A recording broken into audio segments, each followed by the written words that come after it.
Good afternoon, guys. You know, the other day I was talking about some days you're the bird and some days you're the worm. Well, today I was the worm. So the game plan was to take 5 cars out to Delray, and well, I ain't gonna lie to you, that just didn't happen. Decided to bring up some electrics to kind of get everything, mostly electrics at the house. This is where I actually had my home shop in my garage. So we brought up about 20 electrics. I had to go to Lowe's, and I really couldn't put anything in the bed of my truck, so I stacked them. And by stack them, I mean I absolutely had these things I couldn't see out of the truck. So basically, I had enough room to run. Actually, I got the Nitro crate and the aftershock. I think, all right, that's going to make a pretty decent video. So I went ahead and loaded those two up on top of everything else, and well, everything was going pretty good. Get everything unloaded. Was going to go back to the shop and never did.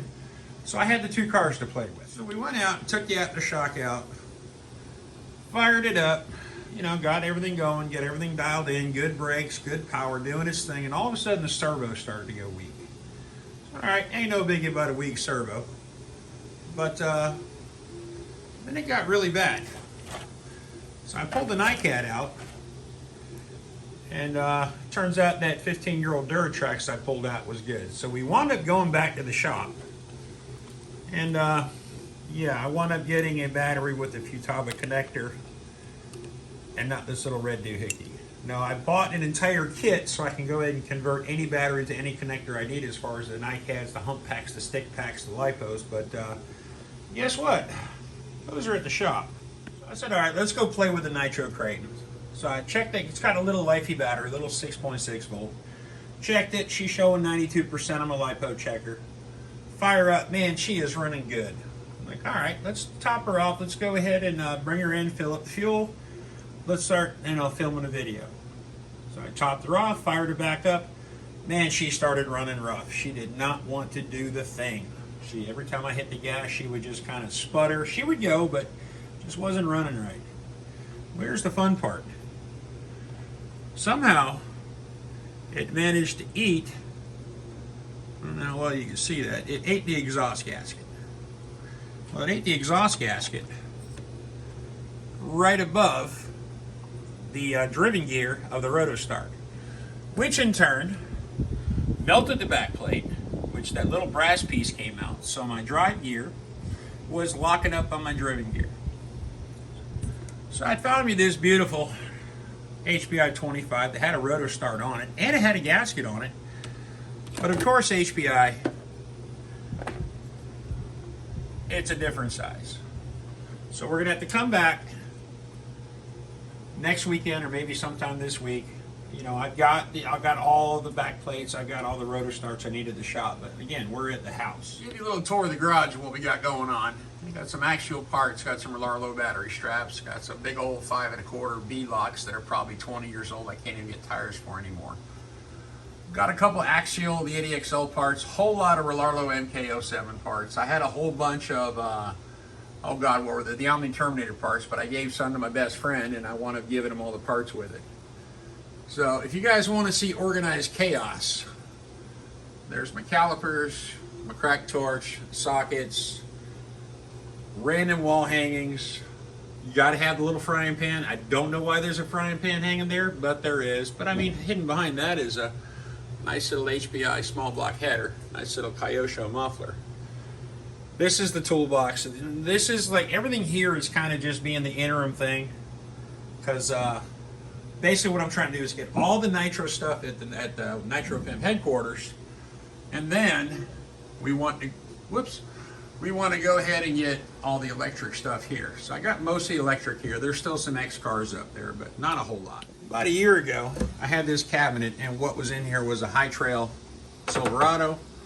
Then there was also an F-150. I kicked those to the shelf, so you can probably tell by the dust on this thing. It's just nasty.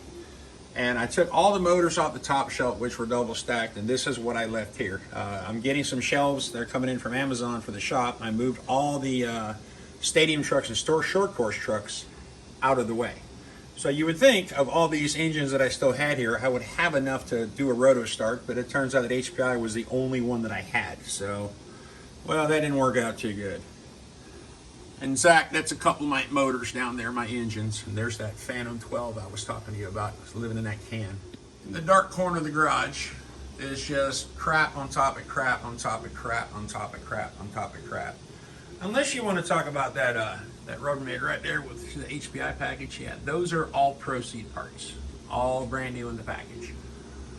So some of this stuff is going to work on Nitro. It's got a lot of receivers in here, got a lot of servos, a lot of that stuff's not all of it, most of it's going to go to the shop. On this wall, we have a whole bunch of Traxxas X-Max parts and a bunch of random Traxxas parts.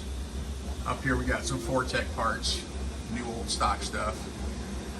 Vidavon bouncer mount, a bunch of Relarlo Nitro stuff, a whole bunch of primal stuff. And guys, if you've ever held a primal differential in your hand, prepare to be impressed. There's a spare SCX mount. This is a bunch of Nitro RS4 stuff that I really need to get in the shop, but we haven't had time for it yet. And guys, if you ever wondered if, yeah, that is a 15 FE piston and sleeve. And the rotor starts and easy starts we keep here. I also do a little 3D printing. Not a whole lot, but I'm getting pretty good at it because, well, for lack of a better way of saying it, I really only print one thing right now. All my engine stands are done, all my on-road cars are done. The last car of the shop, of course, is my LiPo fire extinguisher. This is my Exo Bouncer, which is a designed by Joe Combs at Exo Caged RC. Basically, this thing is primal all the way through, Travis Vance, custom cage, Vidavon sway bars, Vidavon custom SCX mount with 10mm outputs. But guys, I'm just giving you the quick tour of what we got going on at the house. And of course, the world's coolest freezer. All right, guys, I'll catch you on the next one.